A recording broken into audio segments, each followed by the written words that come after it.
दो माफिया के छोटे गुर्गे अपने मरे हुए बॉस का बदला लेने के लिए मुजरिम समझे जाने वाले चेन हू का शिकार करने निकल पड़े। लेकिन उन्होंने चेन हू की असली ताकत को बहुत कम आंका। दोनों की जबरदस्त घेराबंदी के बावजूद चेन हू बड़ी आसानी से उनका मुकाबला करता रहा। मोटा गुर्गा दोबारा हमला करता है और अपनी जबरदस्त ताकत से उसे दबाने की कोशिश करता है, लेकिन चेन हू का एक खतरनाक फ्लाइंग नी उसे जोरदार तरीके से पीछे धकेल देता है। दूसरी तरफ पीले बालों वाला गुर्गा भी कम खतरनाक नहीं था। उसकी रफ्तार बिजली की तरह तेज थी और उसका अंदाज बेहद फुर्तीला था। एक छोटी सी छुरी को वह इतने माहिराना अंदाज में चला रहा था कि देखने वाले दंग रह जाए। दोनों को लगा कि अब बाजी उनके हाथ में है, मगर उन्हें क्या पता था कि चेन हू ने अभी अपनी पूरी ताकत दिखाई ही नहीं।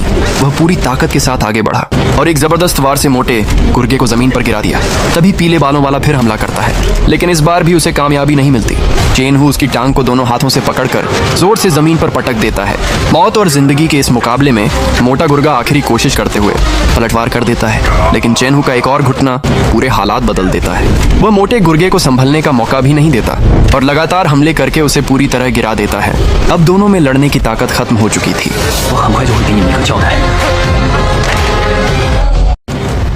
तुम्हारे सरदार की मौत का सच मैं बहुत जल्द तुम्हारे सामने लेकर आऊंगा।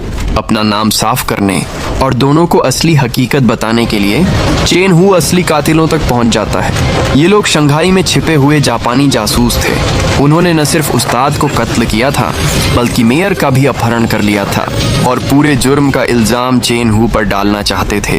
इन चालाक और बेरहम दुश्मनों के सामने चेन हू ने कोई बात करने के बजाय सीधे आखिरी जंग का रास्ता चुना।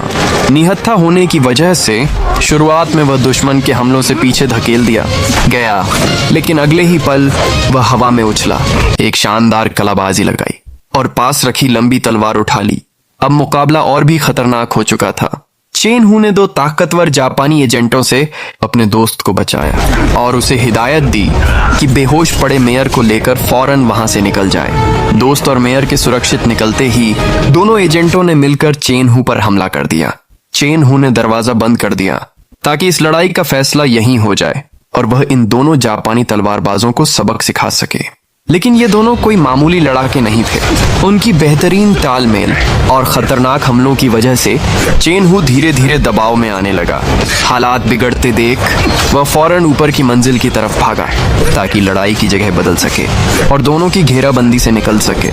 मगर फ्लाइंग मिस्ट्री स्वॉर्ड स्टाइल की रफ्तार वाकई लाजवाब थी। वह एक दुश्मन के पीछा करने से तो निकल गया, लेकिन दूसरा एजेंट पहले ही उसका रास्ता रोक चुका था। अब चेन हू फिर से आगे और पीछे दोनों तरफ से दुश्मनों के बीच फंस चुका था।